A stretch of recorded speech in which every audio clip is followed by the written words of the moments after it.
কেমন যেন ভার ভার লাগছে, মাথা ঘুরোচ্ছিল। বেবি টেস্টের স্টিক দিয়ে এমনকি রেগুলারের মতো টেস্ট করে দেখি, জানি পজিটিভ কিছু না, তবুও কিন্তু আমি নিজের চোখকে বিশ্বাস করতে পারছিলাম না। সত্যি পজিটিভ দেখাচ্ছে। এতদিন পর এই খুশির সংবাদে খুশিতে আমার চোখে জল চলে আসার উপক্রম। কিন্তু পরক্ষণেই মনে হলো রোহানের বর্তমান অবস্থা। আমি কি এখন ওকে এই নিউজ দিব?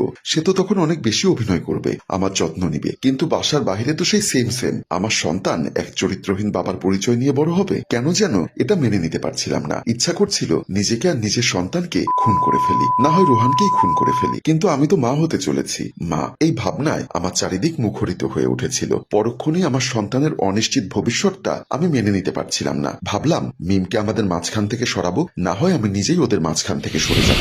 সন্ধ্যার দিকে আমি ব্যাগ গুছিয়ে নিয়েছি, আর 1-2 ঘন্টা পর রোহান বাসায় চলে আসবে। মাকে ফোন দিয়ে বলেছি গাড়ি পাঠাতে, চলে আসবে আর আধা ঘন্টার ভেতরে। কিছু কাপড় আর আমাদের ছবির অ্যালবামটা গুছিয়ে নিয়েছি। কাপড় বলতে আমার বিয়ের শাড়িটা নিয়েছি, আর মৃত শাশুড়ির কিছু স্মৃতি নিয়েছি।